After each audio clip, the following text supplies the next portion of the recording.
Hi friends, எல்லோருக்கும் வணக்கம். Today கலைச்சொல். இதுல வந்து 5 வேர்ட்ஸ் பாத்தீங்கன்னா சயின்ஸ் ரிலேட்டடா இருக்கு. மிச்சம் 5 வேர்ட்ஸ் வந்துன்னா நம்ம தமிழ் இலக்கணம் சம்பந்தப்பட்டதா இருக்கு. சோ நோட் பண்ணிக்கோங்க. கிரைண்டர், மின் குழலி, மிக்சி, மின் சுழலி, கோல்டு ஸ்டோரேஜ், பதன காப்பறை, கோல்டு ரூம், பதன கிடங்கு, ரெஃப்ரிஜரேஷன், குளிர்பதனம், பொனட்டிக்ஸ், ஒலிப்பியல், போனோலஜி, ஒலியணியியல், மார்போலஜி, உருபணியியல், சின்டெக்ஸ், தொடரியல், சிமாண்டிக்ஸ், பொருள் கோண்மையியல்.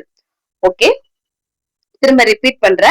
கிரைண்டர், மின் குழலி, மிக்சி, மின் சுழலி, கோல்ட் ஸ்டோரேஜ், பதன காப்பறை, கோல்ட் ரூம், பதன கிடங்கு, ரெஃப்ரிஜரேஷன், குளிர் பதனம், பொனட்டிக்ஸ், ஒலிப்பியல், போனோலஜி, ஒலியணியியல், மார்போலஜி, உருபணியியல், சின்டெக்ஸ், தொடரியல், சிமாண்டிக்ஸ், தொடர் கோண்மையியல்.